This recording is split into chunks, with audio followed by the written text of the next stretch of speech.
اور آپ کے ساتھ ڈسکس کرنی ہے, بڑی امپورٹنٹ ہے.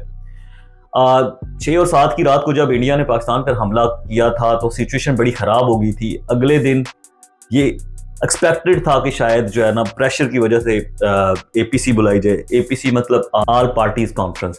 تو آل پارٹیز کانفرنس کے اندر جو پی ٹی آئی تھی اس کی ریکویسٹ یہ تھی کہ خان صاحب کو بلایا جائے.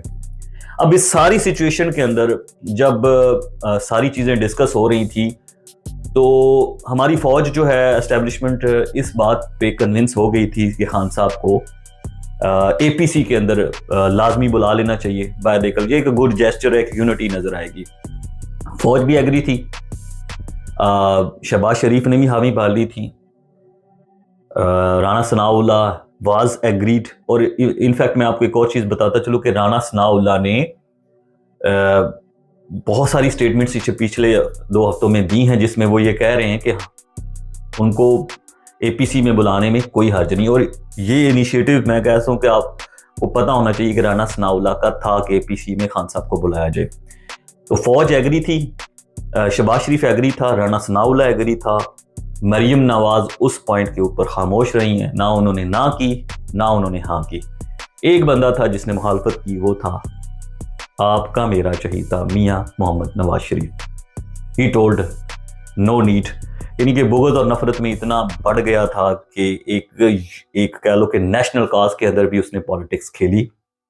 مجھے اس چیز کا بڑا افسوس ہے, اور میں بھی آپ کو بھی افسوس ہوگا کہ ذاتی دشمنی پہ نہیں لے کر جانا چاہیے پولیٹیکل سیٹ اپس کو, پالیٹکس کو.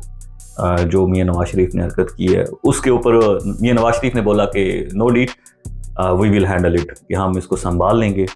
تو خیر جو ہونا تھا ہو گیا. اب یہ ساری سچویشن ہے, اگر آپ کڑیاں ملائیں تو آپ کو نظر آ جائے گا کہ کچھ ٹائم رہ گیا اب چیزوں کو سیٹل ہونے میں. ٹویٹر بھی کھلا ہوا ہے,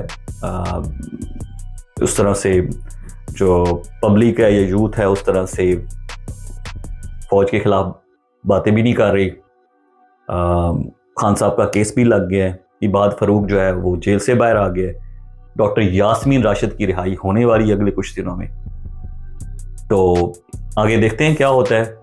اس سے تو یہی نظر آ رہا ہے کہ چیزیں درست سمت میں ہونا شروع ہو گئی ہیں. اگر آپ کو ساری بات سمجھ آ گئی ہو تو چینل کو سبسکرائب کیجیے گا, بیل آئیکن کو دبائیے گا. Thank you so much.